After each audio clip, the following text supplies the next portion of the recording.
Hello, and thank you for joining us for today's program. It's a great crowd. I'm Miranda Restovich. As Claire mentioned, I am the President and Executive Director of the Louisiana Endowment for the Humanities. And I'm so pleased to welcome you to our program this evening. For the last 2 years, the Helis Foundation John Scott Center and the Louisiana Endowment for the Humanities, in partnership with the Scott family and the Helis Foundation, have worked to build this interactive gathering space that fosters dialogue and cultivates community. That's what we're here to do today. We are proud to present tonight's program, Conflict and Creative Response, a conversation on the fight for civil rights. In tonight's conversation, we'll hear from photographer Sheila Pree Bright, composer Hannibal Lokumbe, and visual artist Ron Bechet, as they explore how past and present civil rights struggles serve as an impetus for creative expression. This program is presented by the Helis Foundation John Scott Center and supported in part by the National Endowment for the Humanities United We Stand initiative. Now I'm delighted to introduce our esteemed panelist. Sheila Pree Bright is a renowned international photographer and the mind behind the celebrated book 1960s Now, Photographs of Civil Rights Activists and Black Lives Matter Protests. Her series include Invisible Empire, 1960s Now, Suburbia, Young Americans, Plastic Bodies, and an evocative portrayal of the 90s hip-hop scene. Her work is in the collections of the National Museum of African American History and Culture, National Gallery of Art, Museum of Contemporary Photography, High Museum of Art, and the Do Good Foundation, among others. Please help me welcome Sheila.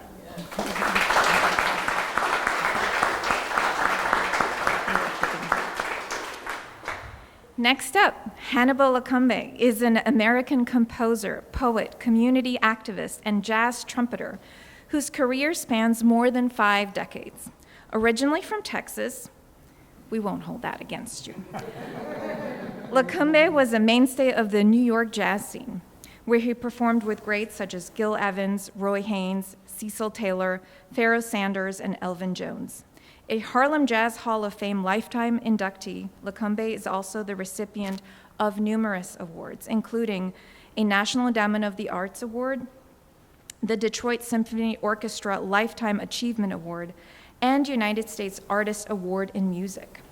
Lokumbe has written pieces for the orchestras of Philadelphia, St. Louis, Detroit, Houston, Baltimore, Nashville, and Oklahoma, as well as the American Composers Orchestra and Carnegie Hall. He is the founder and director of the Music Liberation Orchestra, a program that teaches music, poetry, and genealogy to incarcerated men in Texas, Louisiana, Pennsylvania, and Tennessee. Please help me welcome Hannibal Lokumbe.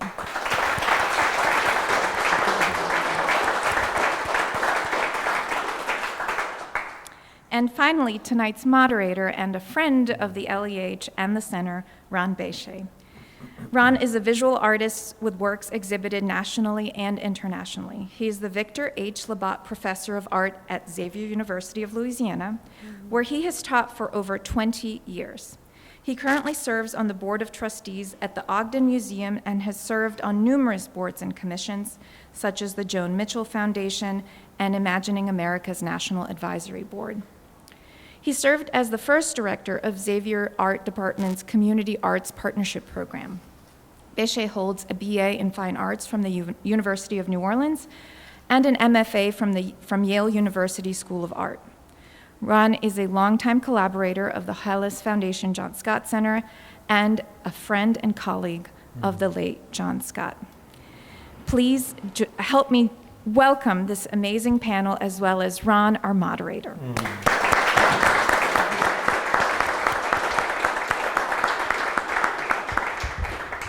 And now I've been told that I need to take this mic, and I'm going to pass the speaking baton to Ron.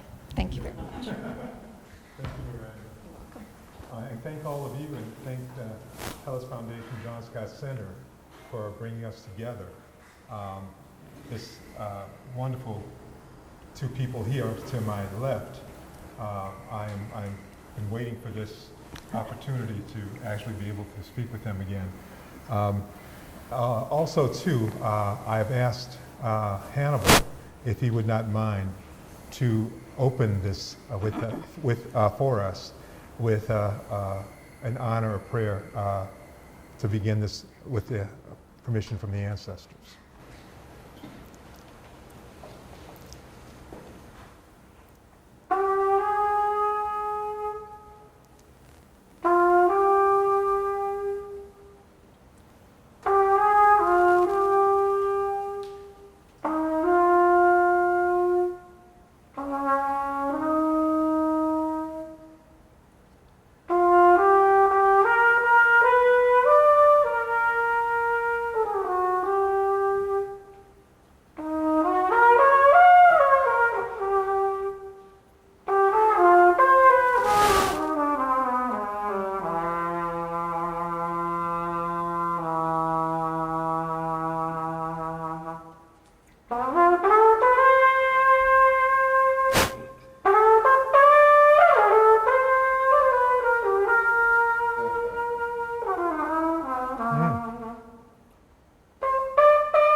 Oh, amen. Amen.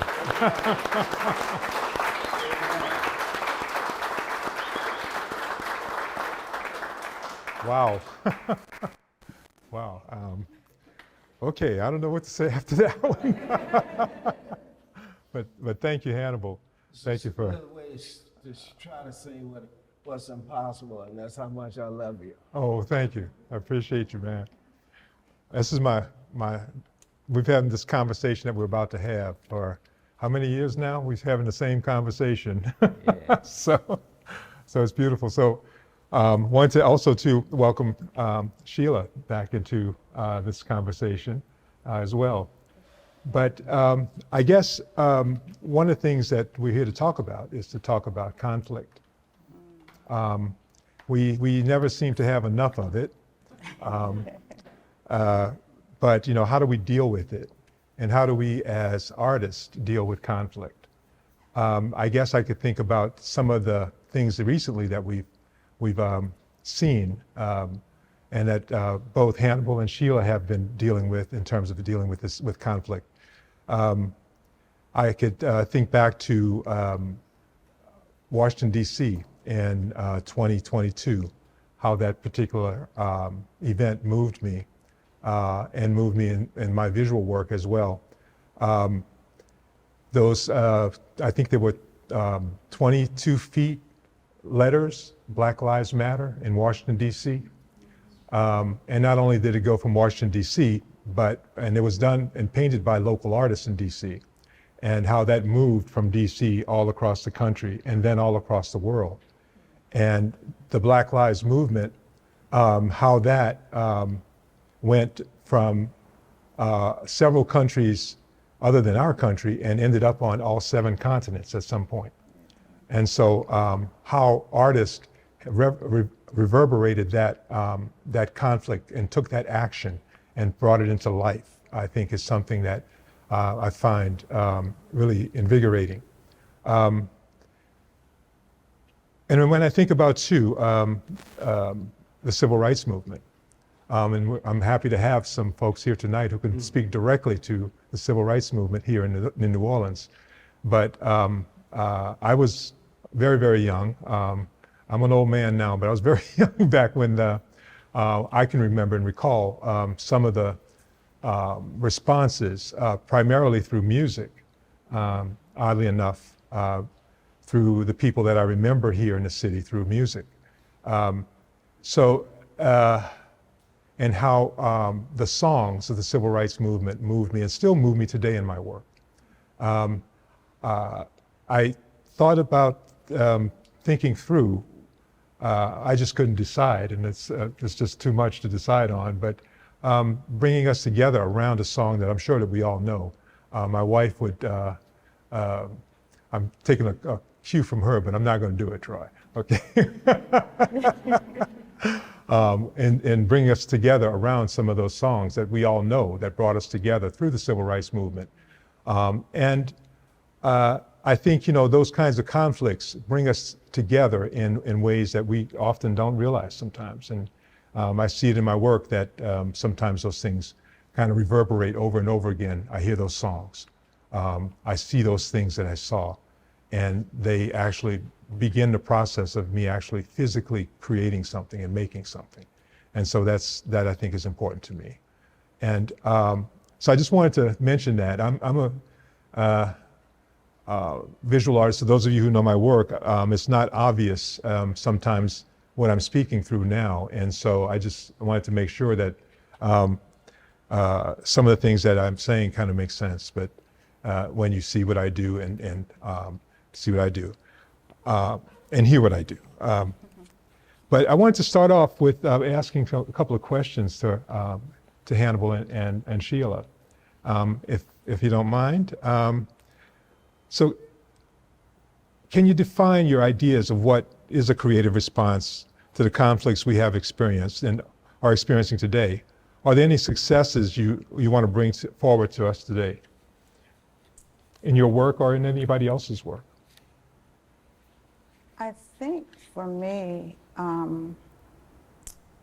my creative response was when Black Lives Matter happened, I had to go to the ground. Because I felt as a Black person and as a woman, I needed to know for myself about what was going on versus what was going on when we see the noise on television. And so my creative response, I'm a daughter of a soldier, and my parents are from the Jim Crow era. But my parents didn't talk to me about the civil rights movement. So I didn't have a lot of knowledge. And when I started going to the ground photographing Black Lives Matter, I felt that it was important for me, because it's a generational thing, to go back to the elders, to talk to them about the movement, because it takes young people even today to bring about change, because our world is going through a transition.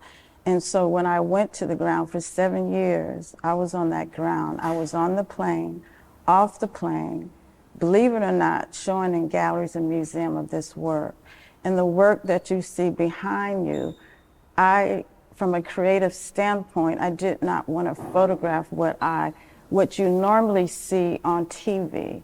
I wanted to, more of a portrait photographer, so when you see this work, it's more close-ups and portraits of the person, because I want you to feel them, I want you to hear them, and I want you to listen to them. And that's what my creative response was, going to the ground. Thank you. Did you know, in Africa they have this saying that they're not particularly they're fond of people taking photographs because it capture their souls. Image of the women who had lost children to violence reminded me of that. It was kind of like, but it's like you created a living monument forever in those women. You could see we were saying that earlier, Yeah. about how powerful you could see these women who had been through probably, I guess, the most horrible thing for a mother to Lose their child. and especially through violence. So, but that was very, I think we need to see more of those images. It would be great to see more of them, as opposed to how so many images of our women are portrayed today, a la whatever those shows they call them, reality show. Yeah. I don't know what reality they're talking about, but but that's you pay such great honor to Harriet and to my grandmother, your grandmother, to the ones who had put their back to the wheel, is what I'm trying to say. He's talking about an image that I don't have here, but in 2000 and I believe it was 18, I felt that I needed to do a portrait of the mothers who lost their children to police violence. And this was in Atlanta. And I saw an image of Julian Bond that was taken by the photographer Richard Avedon, and it was in Vine City in Atlanta, and it was very powerful. You had Julian holding his, I think she was either Phyllis, 9-month-old daughter, with what was it, the voting? I can't think of it. They were behind him, okay? And I felt that image was so powerful, so I wanted to bring women whose children have fallen to police brutality. And I brought in Tamir Rice. I can't remember the name of the young boy that got killed. And they did a movie about him. What is it?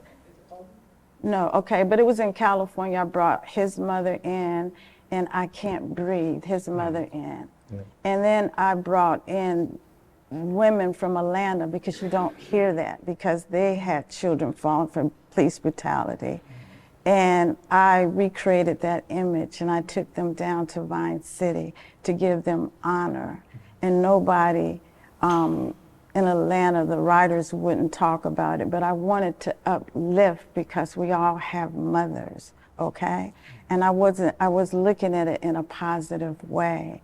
So I called the New York Times and I said, I need you to write a story about these women. And they did. And then if you go to my website and look under murals, you'll see the mother's image along with John Coltrane's music, Birmingham. And I have a dancer performing, dancing in front of it. I didn't think about showing, we should have showed that, yeah. And that's what Hannibal's referring to. Yeah. Those are exquisite, you know. I also think about, and today, with, I'm drawing a blank on the name of the series with the young people with the American flag. Oh, Young Americans. Young Americans. And how that resonates then, how that resonated then and how that resonates today, quite differently. Now that we've had a few things happen politically for us, you know, Barack Obama becoming president, and then after Obama going back into Trump.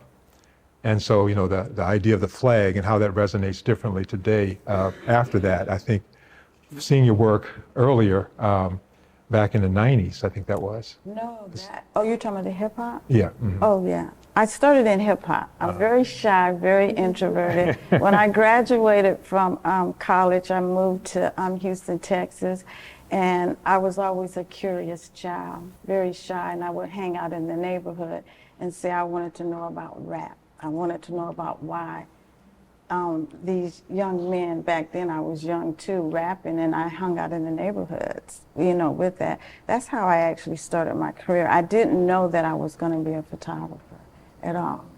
But this was a way for me, with my shyness, to look at the world and to show through my eyes of what I see.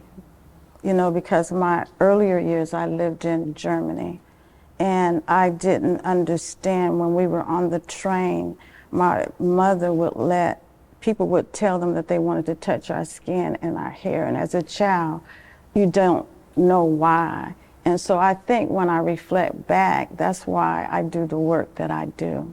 And I want to, even though I'm photographing Black bodies, I want to talk about universal commonality amongst all of us. And the Young American series was a body of work when President Obama was running.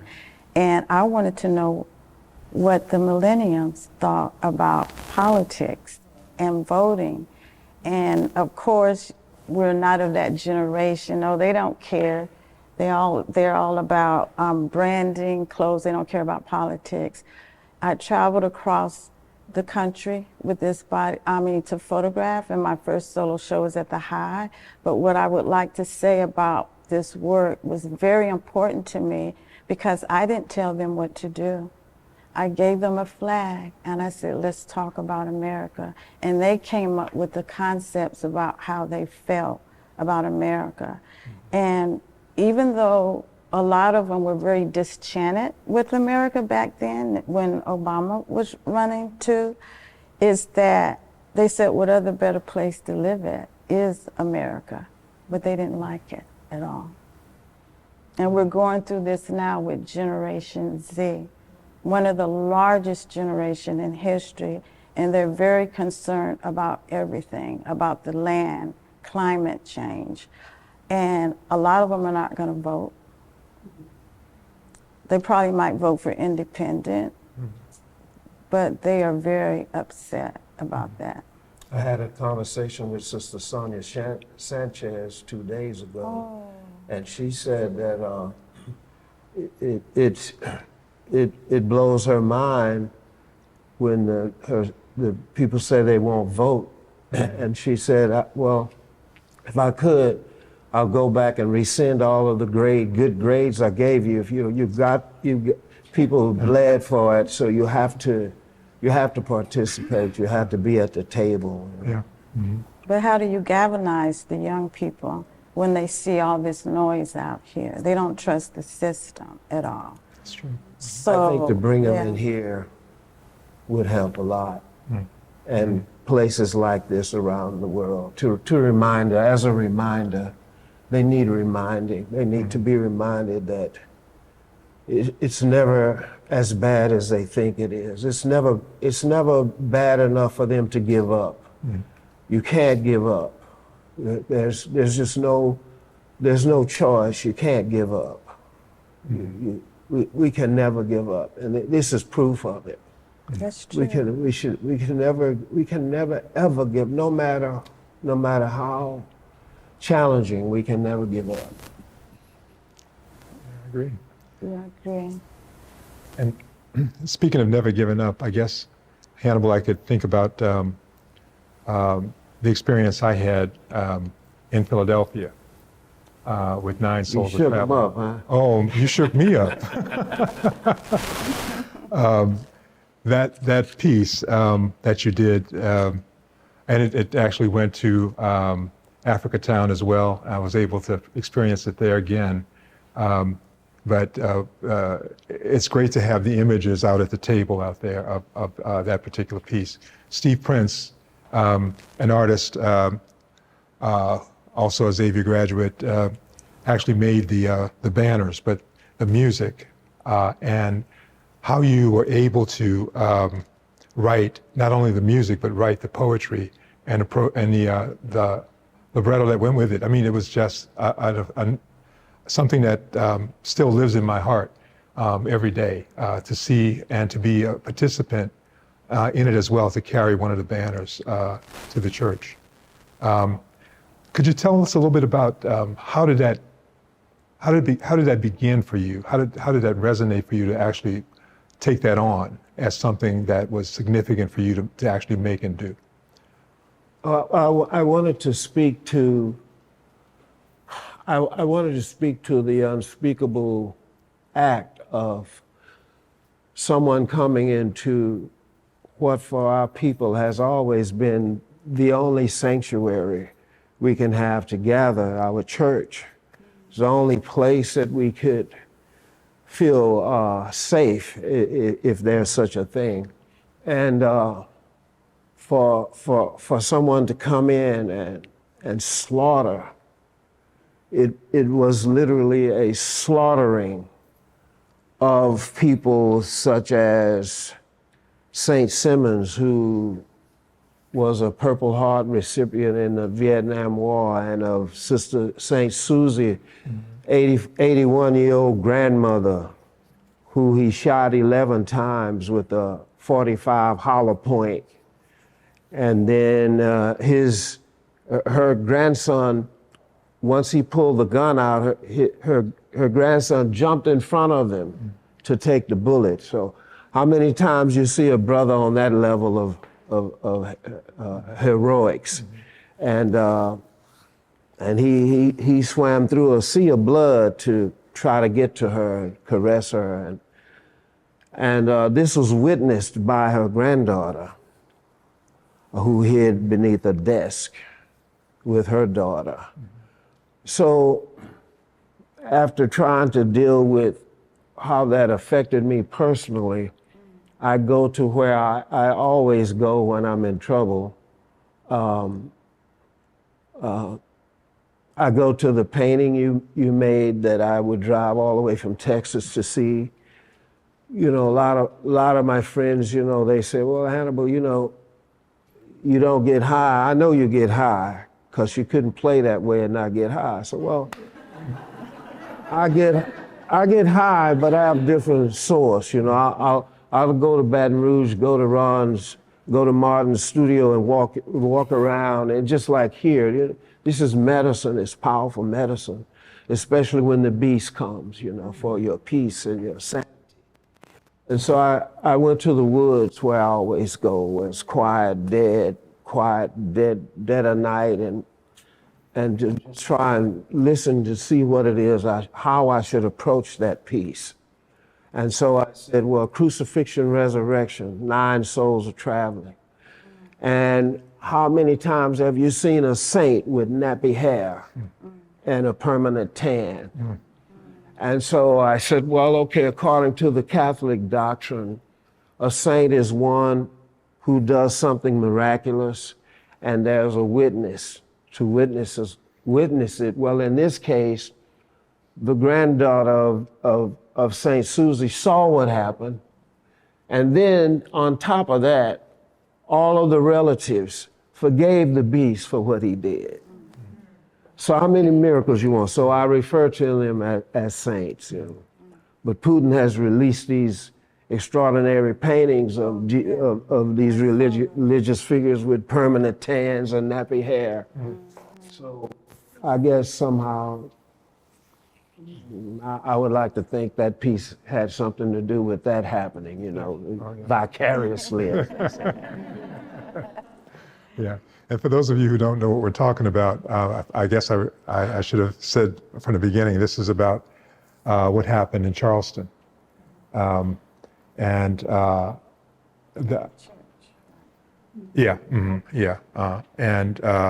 in Philadelphia, the sister church is where I saw the piece performed. And what Hannibal was able to do as well was to move from the playground, which was a cemetery at one point, and we moved the banners that Steve Prince made from the cemetery, which was a very moving experience, through the streets to the church, where they were set in the church before the congregation filled the church.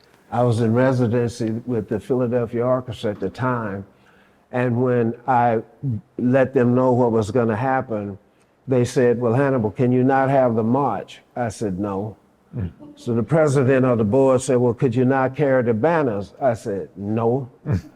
And so they said, well, can you just pass the banners out once you get to the church? I said, no.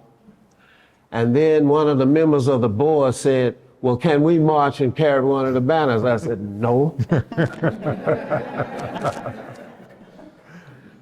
That's called cultural integrity, I guess. Yeah, yeah. And the experience in the church, there was, I don't know how to describe it, Hannibal, other than to say after the piece was over, everybody could not move. Yeah. It was amazing. We were jumping around for so long and moving everybody stopped and just could not move. It was one of those events where we were just paralyzed by what we had just experienced. And so I think in terms of what you did to help us heal from that conflict, you and Steve, was just such a beautiful experience. And I want to thank you for that. But I think that was, for me, one of the high points of how you can take a conflict and as an artist, you can actually find a way to help people understand it and how you can help people heal from it.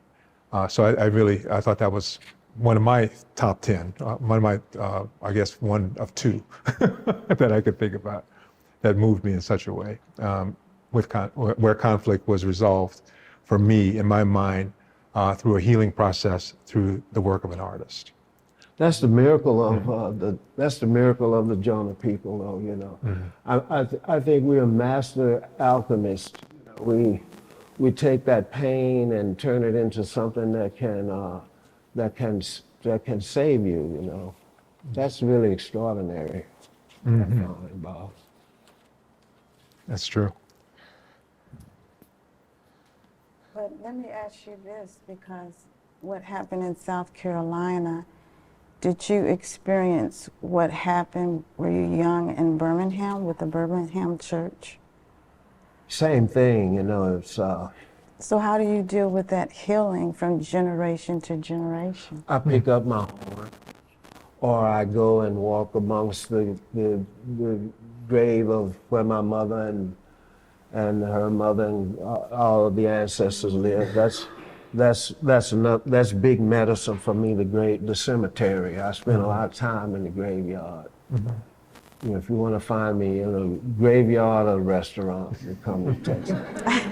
That's why I spend my time in nature now. I'm moved away from shooting people and shooting the landscape, because that helps me meditate and think and talk about conflict by just looking at the land, by showing the land, because it seems like, I know with photography, every time when you see a black body, it's so political. So I felt that going to the land and photographing the landscapes are hard to photograph. To bring them in, to make them, I have a work called Invisible Empire, where I went up to Stone Mountain. Are you familiar with Stone Mountain? I didn't realize how traumatized I was for photographing 7 years on the plane, off the plane, and showing and lecturing, that I needed a different space. So I went to Stone Mountain to talk about the conflict in that way. And I made the images very dark and moody, beautiful and magical to draw you in.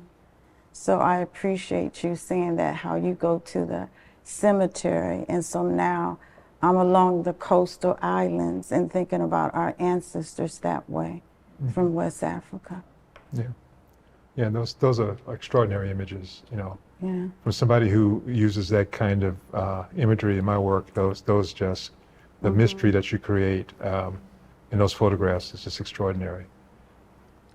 Ron, did you, I've never seen you paint a human, did you ever do that? I mean, I talk about the nature brought that up, because Ron's painting is these glorious Right. Yeah. renditions of. But I always wonder that. I say, if he just like, I mean, because, you're such a kind human, I don't think he could be like, you just never wanted to paint another human being. Oh, no, I have, and I have some at home. But I'm more about trying to find not the physical presence, but the spiritual presence. So in my work, that's what I'm trying to get. So that idea of painting, someone's image is not so important to me as sort of finding someone's essence, as finding someone's spirituality in the work. And so that's more what I'm about. And I find that's what moves me.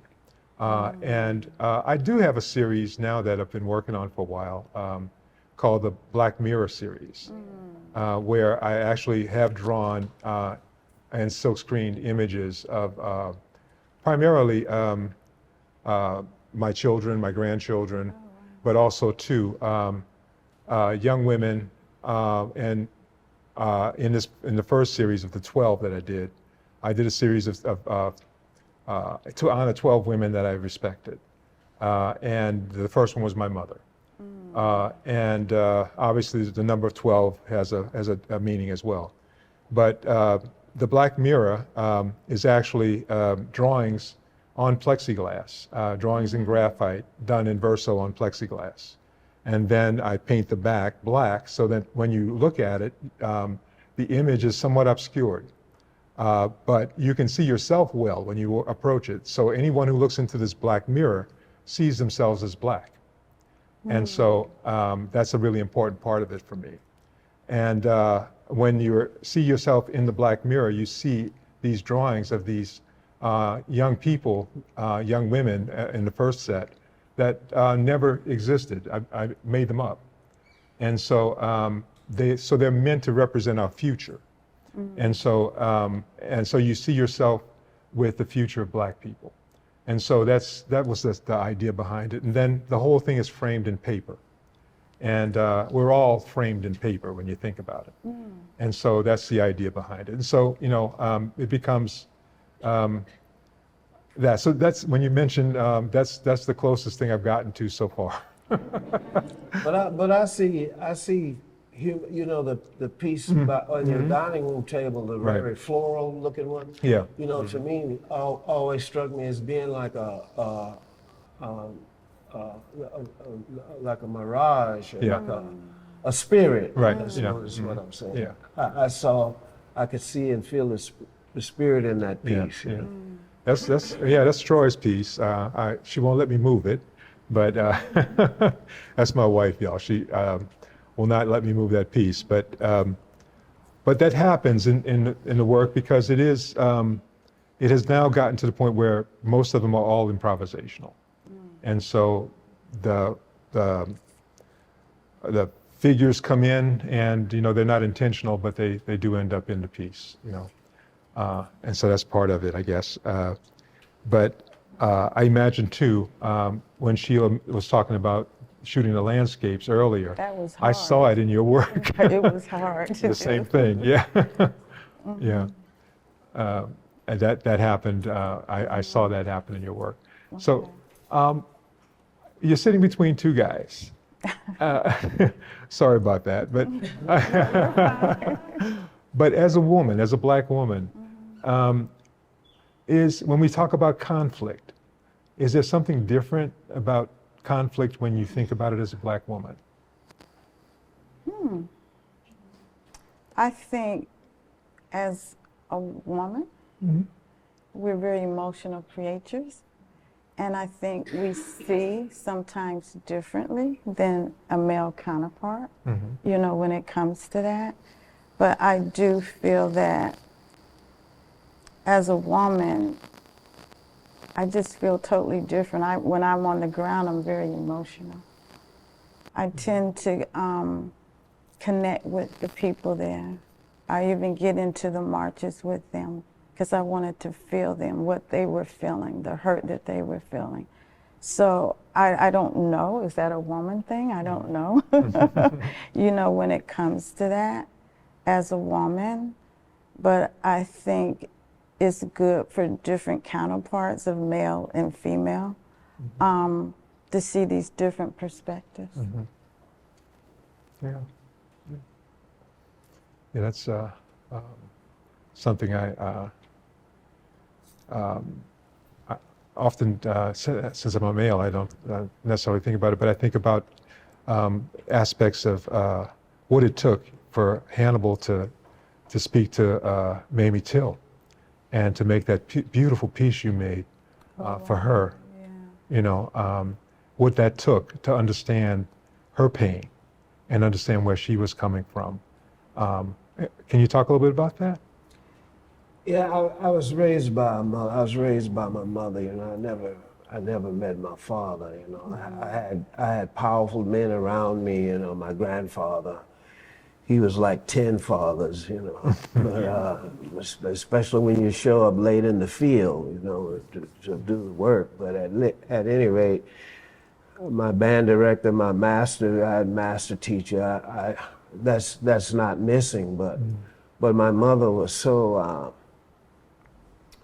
My mother was so much like Mrs. Till. They were fearless. I never saw fear in my mother. And to not see fear in the person who you were attached to like that is to really be invincible. It's like, I don't know anything that I can't do if the spirits don't say do it. You know, my first piece for strings was Children of the Fire. I didn't have any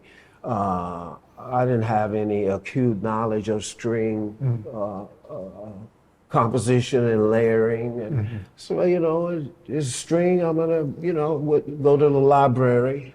My music teacher taught me so much. He taught me enough to find out whatever it is I didn't know. So, you know, just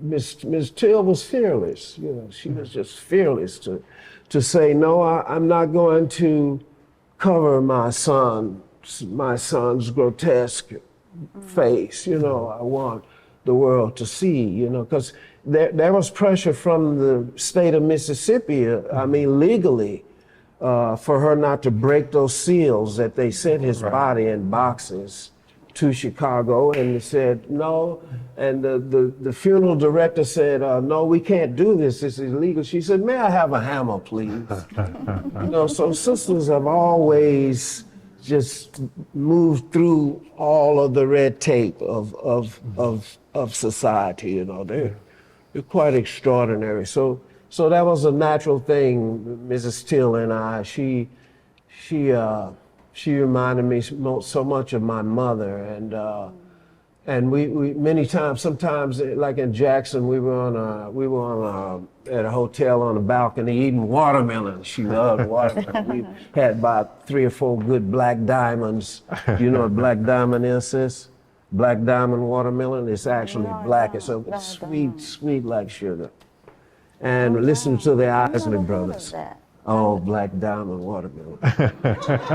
Where do you get it from? You have to really, somebody have to know what they're doing to grow black diamonds.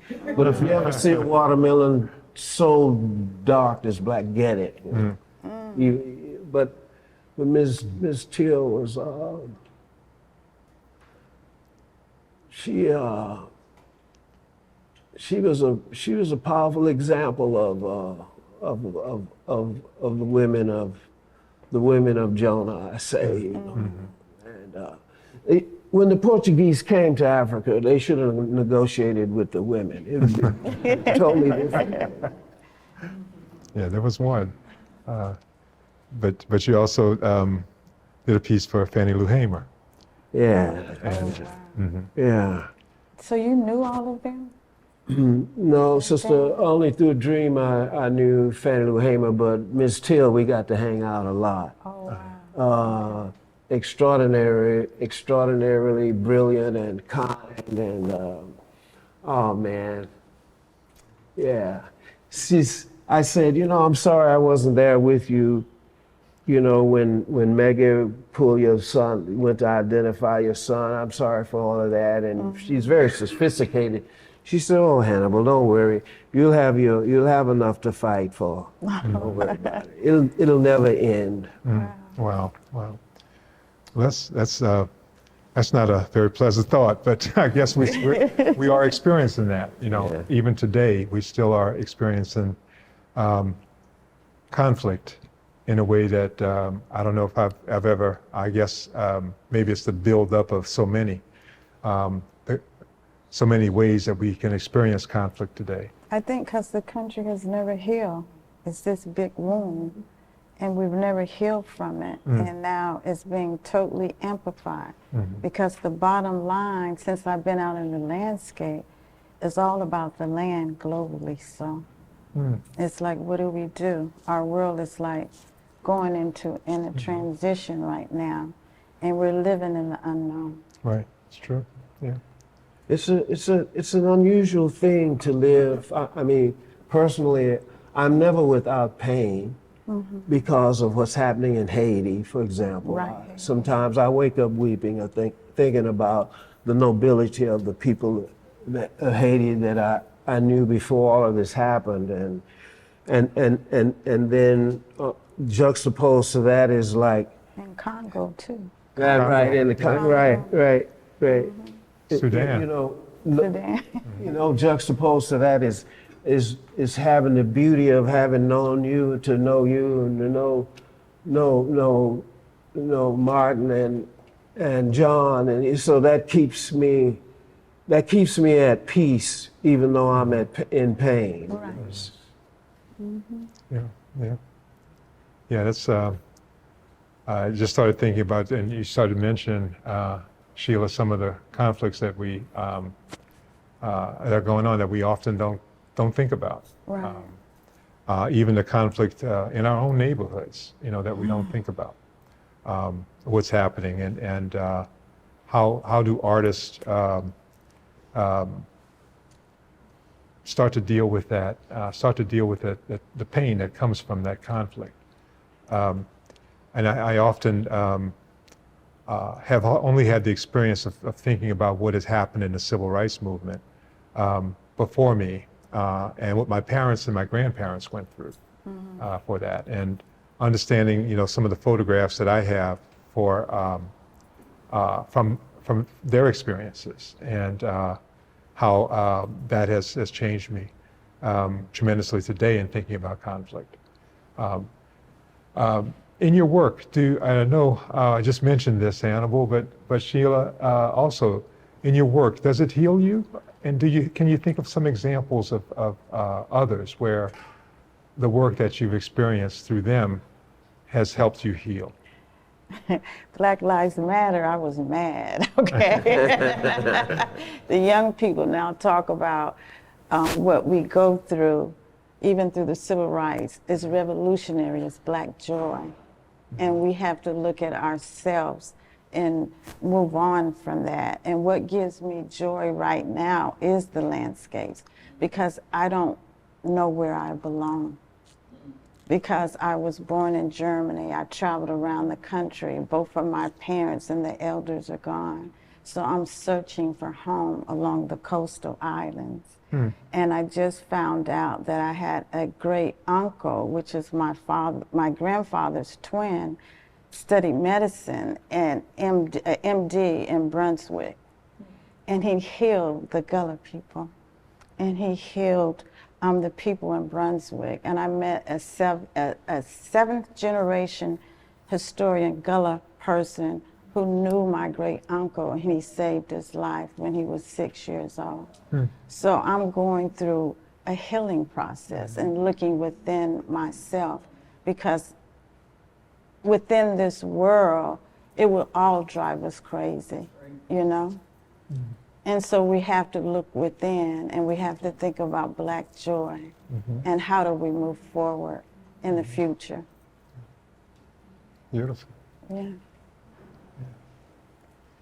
So it makes me think too about space and place, and how important is that to someone uh, who experiences conflict, reclaiming place and space.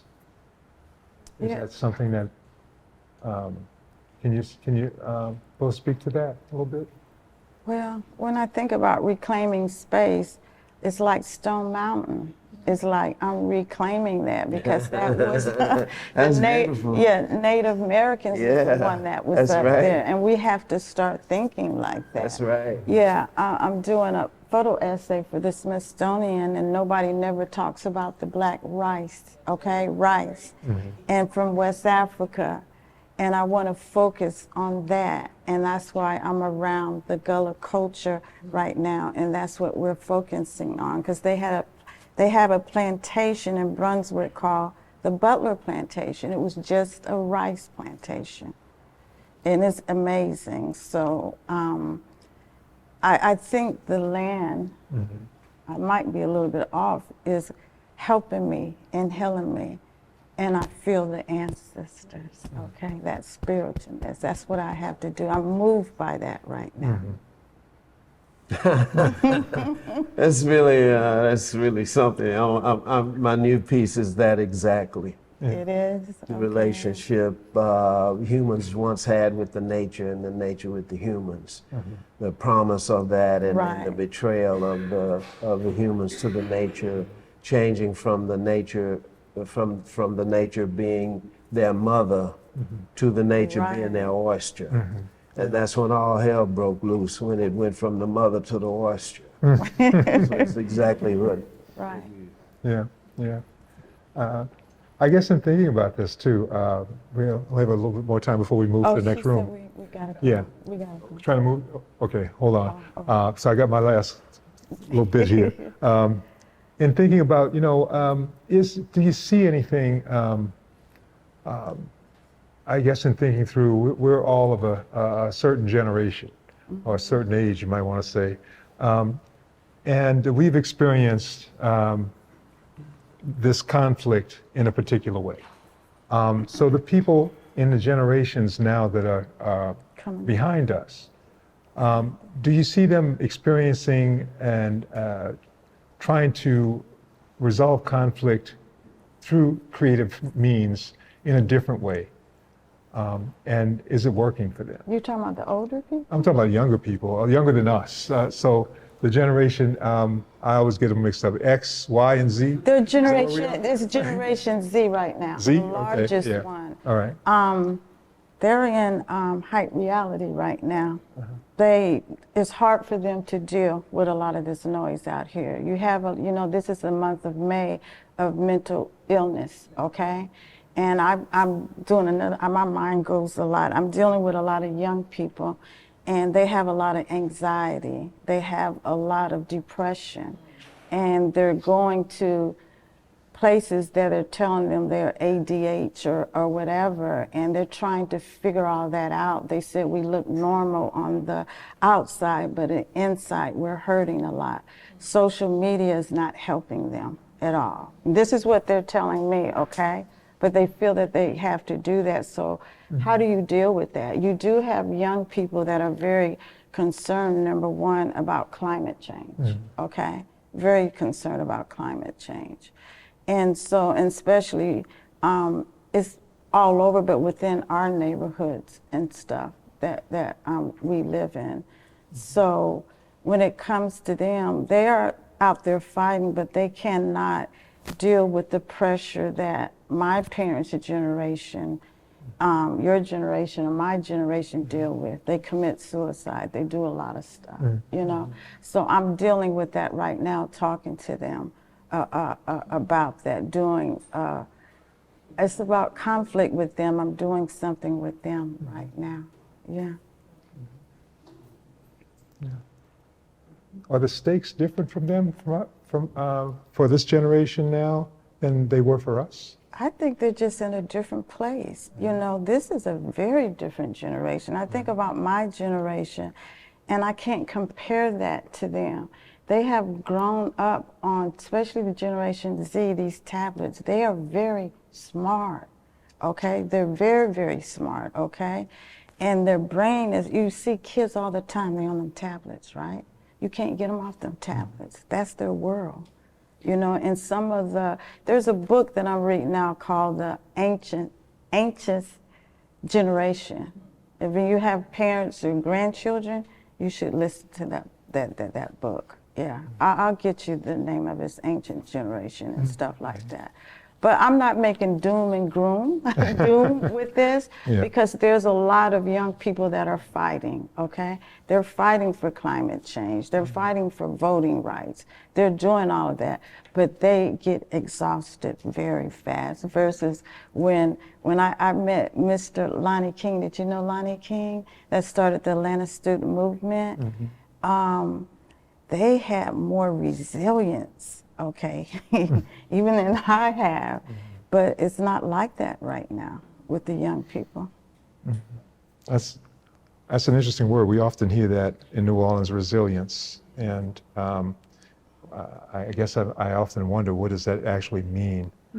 And what does that actually mean for us too, as artists, as makers? What does it mean to be resilient? I didn't want to do photography anymore after George Floyd. I said, I cannot go back out there and photograph. I had Washington Post call me. I said, I can't do it. They said, Sheila, you got to go out there. And I thought about it. And I said, I have to, because this is history, and I have to show the history through a Black perspective, okay? So it's hard. Whenever I would call initially, I would call Sister Sonia. And it was before I was writing this piece called The Jonah People. I would always say this mantra. I said, the sky's not big enough to hold the suffering of our people, and it could never be big enough to hold my love for you. So that's kind of like, that's the end of the opera, where it says that, and so you is whoever you are, but of course, the suffering of our people, the sky couldn't hold it. Wow. It's so much. Right, yeah. It's kind of like makes it strange when people talk about reparations.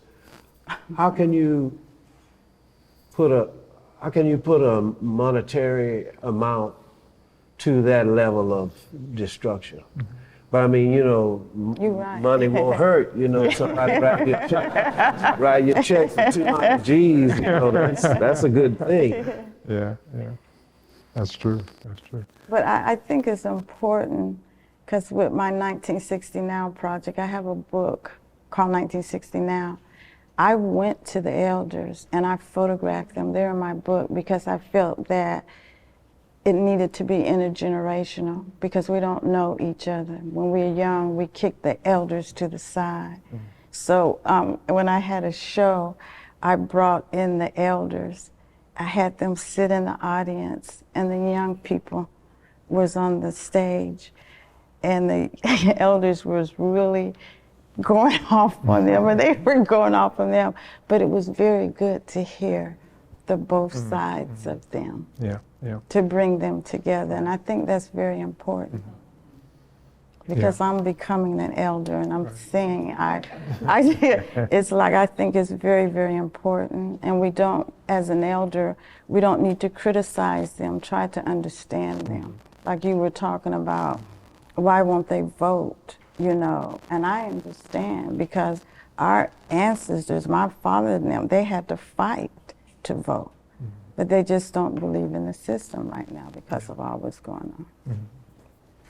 That's one thing too about the two of you and your work, is that you often go to not just the elders, but to the whole community and ask, and which I find, you know, wonderful about the way that the process by which you work, is that it's always about, let me find out the information from those who know.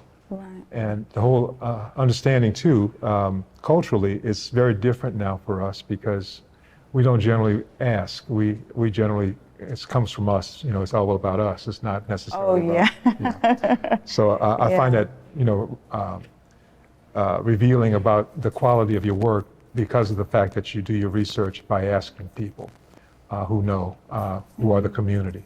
And that becomes a really big part of the work. It's just really beautiful. Because you know what the young people tell me? They said nobody's never asked that, before to us. And they spill, I feel like I'm a psychiatrist, but I learn a lot from them, even from the elders. Yeah. They said, we have been forgotten. Okay. But they says, we like you. Yeah. That's important. Yeah. Oh, yeah. Feel that way because you Oh, can yeah. communicate and Right. share. That's right. Well, you guys, it's that time now for us to move to the main gallery. So I'm going to ask you to Thank follow Claire. Hi, guys. I think you understand the instructions, but I'm going to go ahead and ask LEH staff to take your positions. Everyone else, if you could please, as I say, quickly and quietly move through the gallery. LEH staff will be there to help you do so without running into any art or cameras. Think about talking about the music is very important. Oh, man. Yeah. I can't tell you. I was so blessed to be there up in Philadelphia. Oh, Got a little gift for the two. It means a lot to me. So you should this see is his score. His musical, his scores. It's a work of. We're going to just keep it.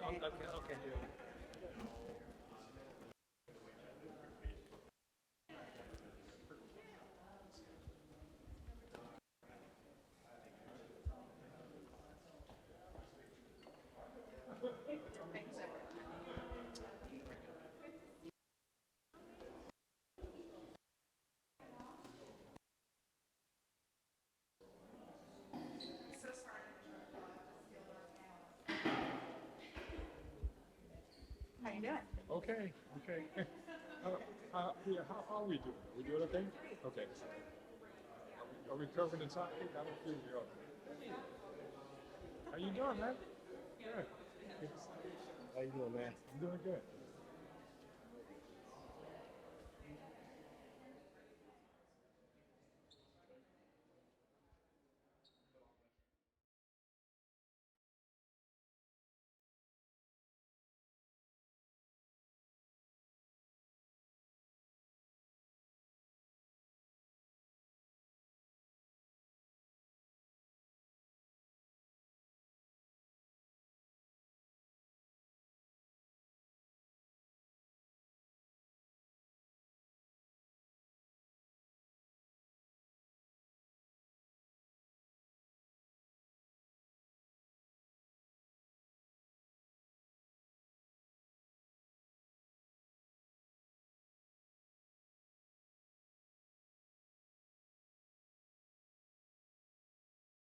Of July. I'm there every 17th of July sunrise. That would be wonderful.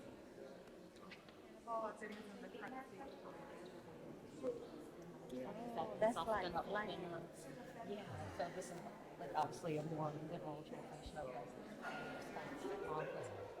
really it takes Oh, did you drink some? I don't remember.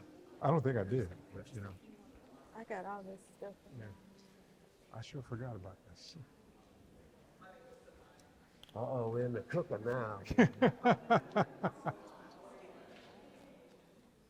Is there a book out that I can get about John? Do they have it here? I don't think so, but I can get you one. That's no problem. Because I want to read more about it. Oh, yeah. How are He's you? an amazing man. You know. Yes, Mom. Yeah. She's beautiful. Yeah. She is. She's beautiful. All right, everybody settled? Are we all settled okay? Everybody has a seat. Everybody's comfortable. Think so. Amazing. Great. Thanks, everyone. You did a great job moving from room to room. Very much appreciate your cooperation and patience, as I say. I'll hand it back over to our panel to begin discussing John Scott's I Remember Birmingham. So if you'll welcome them again with me, please.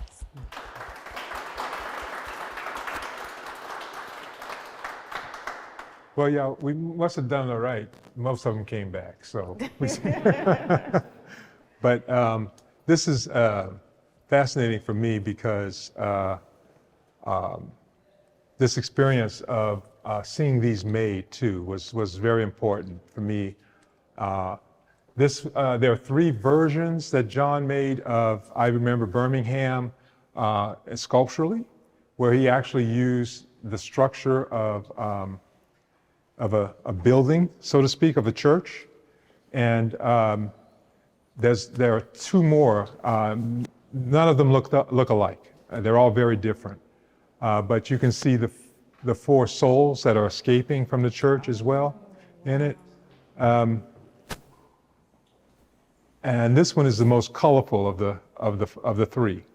The other one is a more solid aluminum piece, and there are cutouts of the 4 girls in the actual aluminum, and the other one is very similar to that one. But this one is just fascinating to me because you can actually feel what happened there. And I, was very young when I heard about this, but it was something that affected the whole community. Once we heard about this and how it affected the community and how it galvanized people and brought people together to actually do something once this had happened. So it was one of those times again where the conflict and the death of these 4 girls and the maiming, the mutilation of the other one, that we don't think about, but there was another one who, yeah, right. And so that was something that was impactful upon John, obviously, to make this piece. But also, too, if you look around you, these blocks are also part of this series.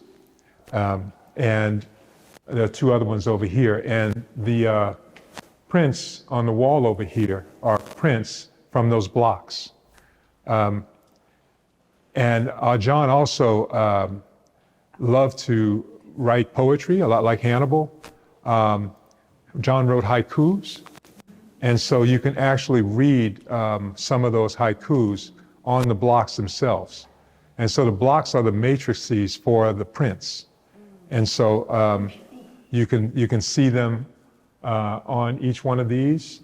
So for each block, there's a series of prints that go along with it that talk about John's understanding of this experience that he had in learning about when he was much younger, when he was a younger man, and I was a very young man when this incident happened. So anybody want to talk about this? Hannibal actually did a piece as well about John. And in that piece, this was mentioned. The experience of this, of Hannibal's experiencing John making this piece, if I remember correctly. And so we have a sort of a way of understanding this piece through Hannibal's work as well about John. And so that experience for me to actually see that and to witness it and to be a part of it, another extremely impactful piece on my soul, right? That stays there, that actually, when I go to work, it's one of the things that come up for me, that experience, the way that I live through that, then actually helps me to make what I need to make. And so it becomes a very impactful piece to understand this through your eyes and then through me, and what I need to do about what I need to say about the world around me. So I know that's a little convoluted, y'all, but I don't know if y'all get that, but that's the way I feel about it. And so I just wanted you to kind of sort of see how that can work, and how it works among us as artists, right? So that's something I find exceptional. I went to Birmingham along with all this Black Lives Matter and photographed the foot soldiers in Birmingham and met the sister that was supposed to go to the church. I can't think of her name. And then do you know that famous picture of when they had them pegged to the wall with the police. I don't know, it was the fires, and they were water hose, right? Yeah, yeah. And I met Water that cannons, woman and photographed her. So that's my kind of remembrance of me taking portraits of them. And then I did a mural project where I post them, but it was in Atlanta. I put them all around the town in Atlanta. And nobody knew who none of them were actually. Yeah. Yeah. Can everyone hear okay? Yeah, we're all kind of soft-spoken. So.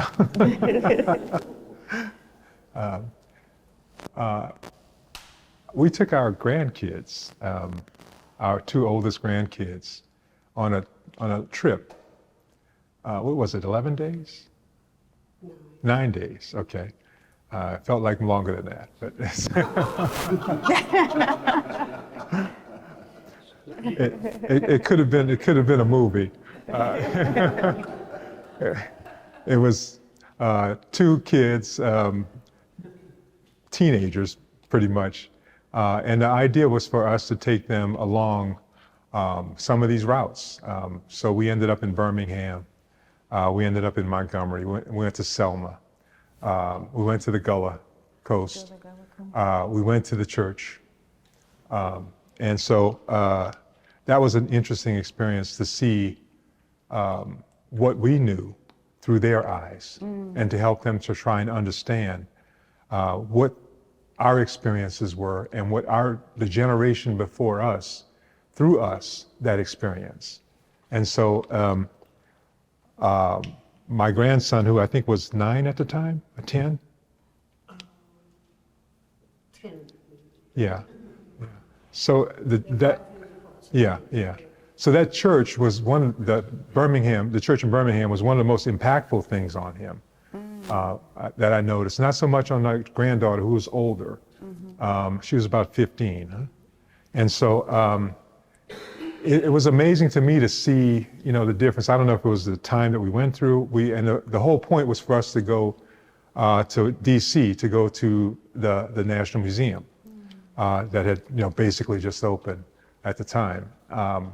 But it was very interesting to see, through their eyes, what we were experiencing and how they had experienced it.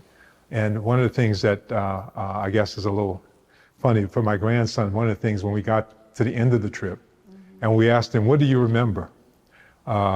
Remember, Troy? Yeah. The only thing he could remember was to call me a rice-eating Geechee.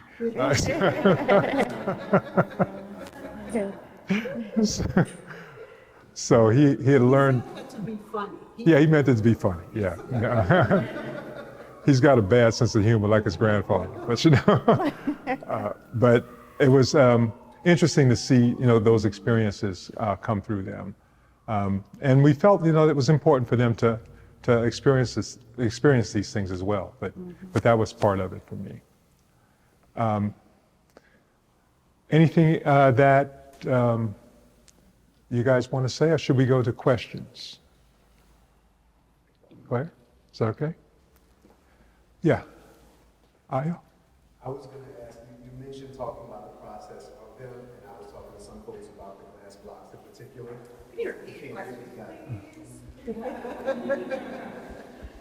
Earlier you mentioned something about the process of how the blocks were made, and I was talking to some folks earlier and probably left some things out. So I was going to ask you if you could talk about just the process of how those were made, if that wouldn't be too far off. He did a residency in South Florida, University of South Florida. And there's a beautiful printing press there. And that's why he went there. And so the way that the glass blocks were made, these are sort of standard glass blocks. And he put a masking fluid on them. And then it was sandblasted. And so that's how he got the imagery onto the block, onto the glass block. And so the same sort of technique they use to frost glass, that they use a sandblaster to frost glass, so to speak, is the same sort of process that he used to actually carved into the glass block. And the color, after he printed them, after he printed the block on paper, he used these as a matrix to actually do those. Then the color was placed into the relief part, and that here they are. So he actually chose the colors after they were printed. You say the mask resisted the same way? So it's sort of a rubberized material that you kind of. It's not the mask oil that we use in watercolor. Okay, that wouldn't last. No. Ron, didn't we have a play about this happening at Ashe?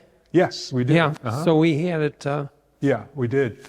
There was also a play done at Suno a number of years ago called Selma, right?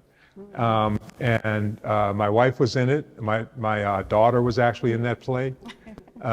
And it was a beautiful experience. And it was interesting how the young people in that play learned about this incident.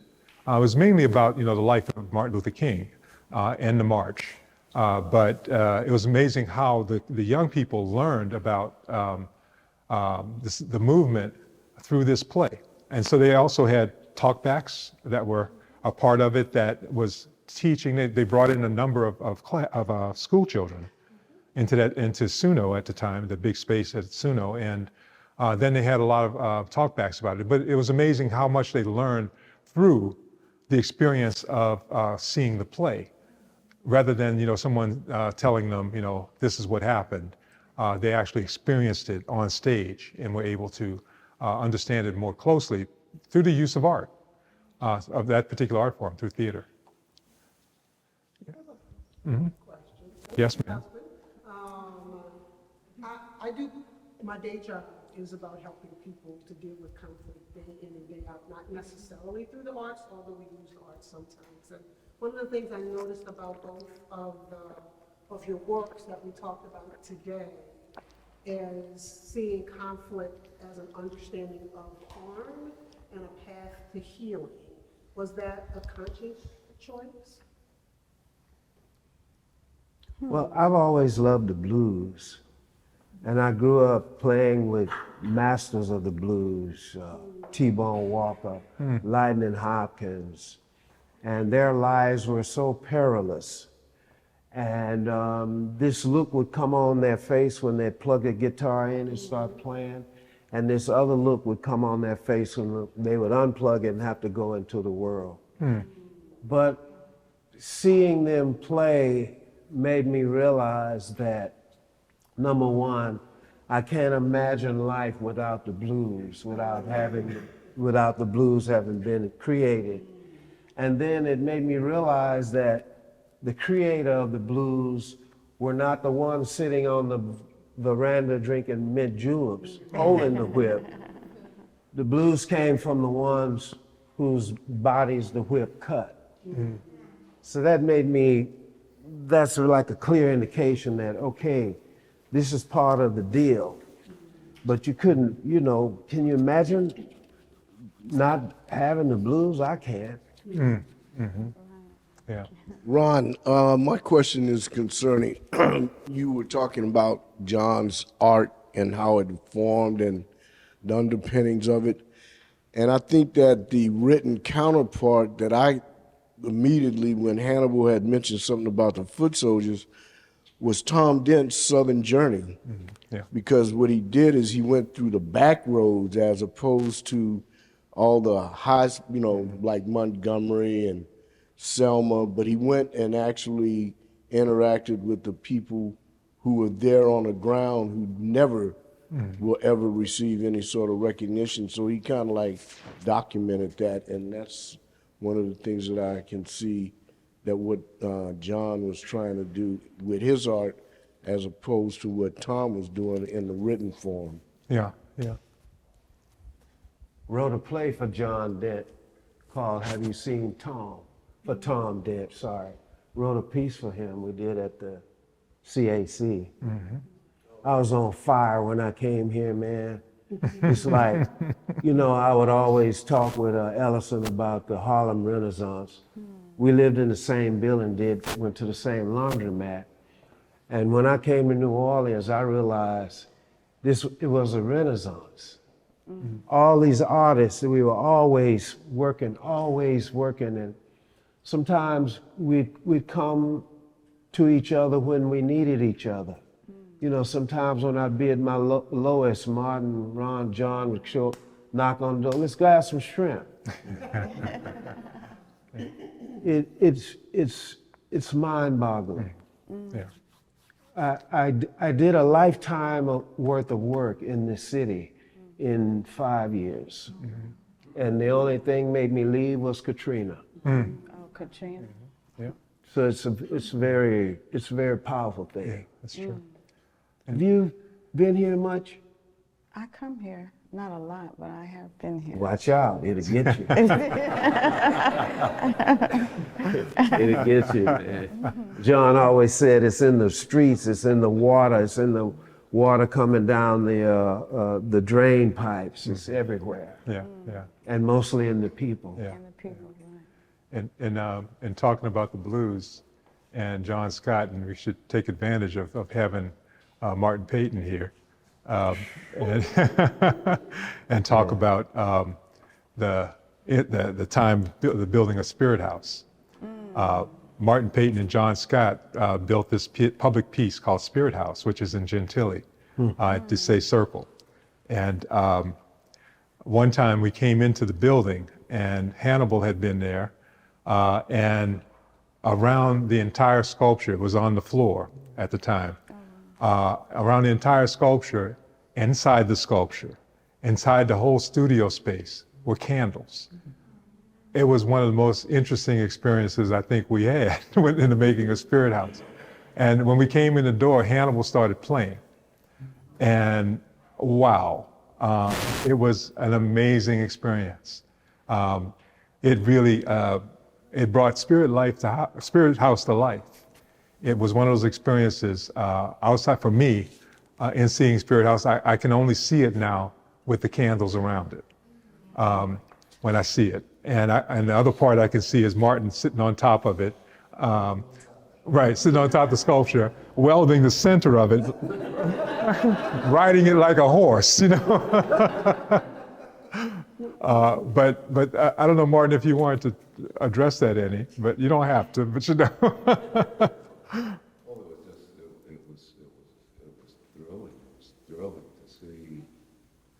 to see Scott, who was my mentor, professor, you know, and by that time, a friend realized something that he had been talking about for 30 years. When I met him as a freshman in his design class, he was bemoaning the fact that there was no monument in this town that recognized the contribution that Black people made to its building and to its culture. And over the years, I saw him go through many iterations of a form that would actually express that.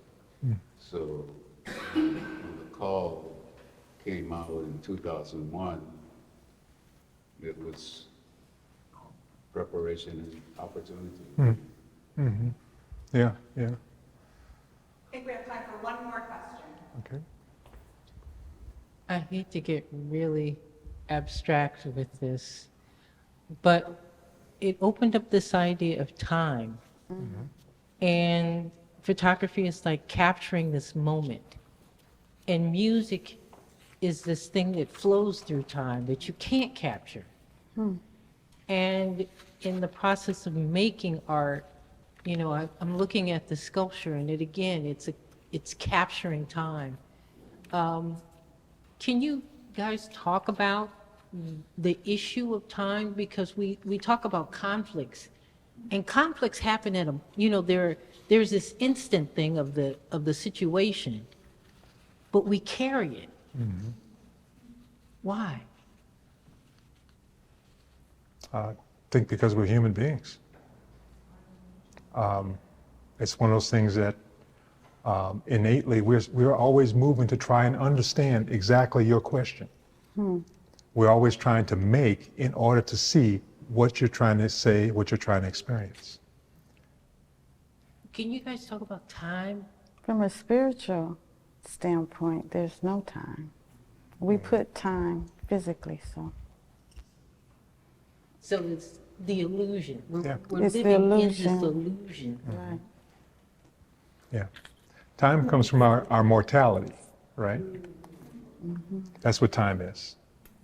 And so when we talk about the youth and we talk about the elders in this experience of time, how does that relate to their creativity? How does it do what now? The different expressions of creativity that you have in relationship to that concept. I'm gonna stop talking. I've come to realize that with pure mind, I mean pure mind, pure mind, 100% complete pure mind, the power of the mind in all of its glory, in all of its mystery, its majesty, it's perfect. And in that, from certain things, from certain people, I can see it. And especially with creative people, with people who create. Because in the perfect mind, there's no fear to do what it is you're given to do. And so then in that place, in that state, there is no time. And so we go through all these things to my mind to discover the perfection of the mind, the pure mind. And everything is one. Everything that exists is one. One land, one river, one people. So we're wallowing around in all of the racism and everything because it's profitable and you can keep some people in their place or whatever. But at the end of the day, the perfection of the pure mind is what all of this is about in my view. And you can see the singularity in everything and in everyone. That's the great tragedy of us wallowing in the race and in this and the borders. And it's such a waste. You're right. Yeah, I agree. Could I take a little bit of a privilege just to mention some folks that we ought to think about sometimes? I think about Faith Ringgold, who just died, who worked in this manner, right? Elizabeth Catlett. Some of these folks that, I just really respect. And I wrote them down because I knew I was going to forget somebody, but Mahalia Jackson, somebody that, Nina Simone, Aaron Douglas, Jeff Donaldson and Wadsworth Jarrell, some of these people that worked in this way that I think that we ought to want to consider. And we have those who are working today that still use this method and still make a lot of work that inspires us through conflict. So I think these are some people that we ought to kind of honor and think about. And of course, John Scott, that's a given. John O'Neill, yeah, yeah. Radcliffe Bailey, yeah. Radcliffe. And so please help me out, y'all, if you can. My old mind is not as sharp as it used to be. So, and Hugh Masekela and Miriam Makeba. Wayne Shorter, yeah. Somebody else that just left us. Frank Hayden. Yeah. Wow, yeah. Big one. Douglas Red. Doug Red. Yeah. Jeff. Wow, yeah. Jeffrey Cook. So, we aren't alone, and we're not by ourselves. You know, we come from greatness, and hopefully we gonna pass on this greatness to the next group that comes along, whether it's X, Y, Z, or whatever. You know. Alpha. Or Alpha, yeah. That's the new one, right? Yeah. Yeah. So there's so many. I also Ben Shahn was somebody too that was heavily influential in the immigrant community at the time, right? So Margaret Burroughs, yeah. So we just need to kind of remember that we come from greatness. We're going to move through greatness, and we're going to pass on that greatness to the next group, right? Is there anything else that we need to add, or anything else that anybody wants to contribute? Mm-hmm. Currently, Carol will be back when she's done for this. Yes, yes. She's still here, though. Yes. Yeah, that's true. Yeah. Uh-huh. Yeah. Can you send this in, Pam? I'm sorry? Are you going to send this out again? Oh, well, if the chief, whatever the chief say. No. No. Would you bring my instrument, please? I appreciate it.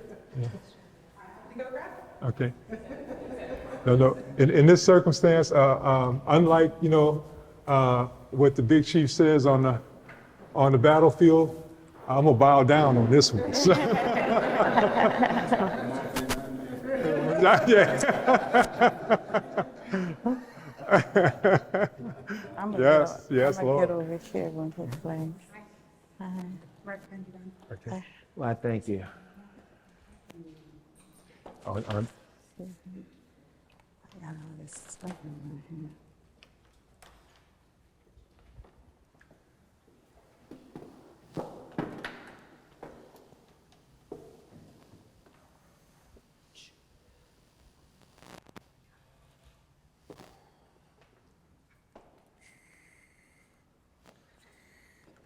I've done pretty well considering the, all of this, to be in this space with you and Martin, it's and Io, and it's very, it's overwhelmingly beautiful,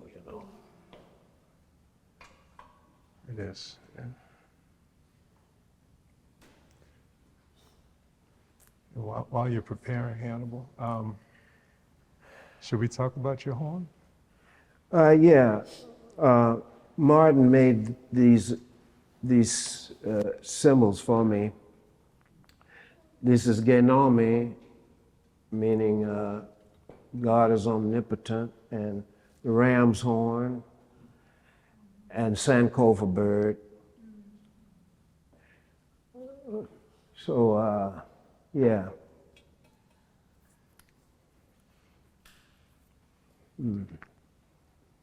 So my last visit with John, he whispered, "I'm sorry."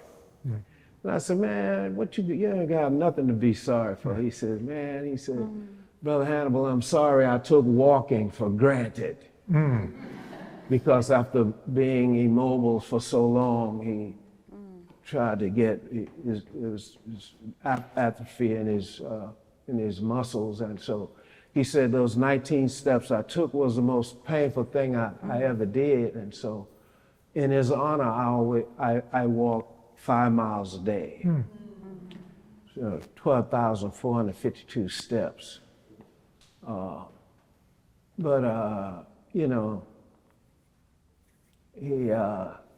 He whispered, "I love you." So it's very powerful stuff. I don't know what to play, but huh? Oh yeah. Martin said, "Sounds like I'm in a sentimental mood."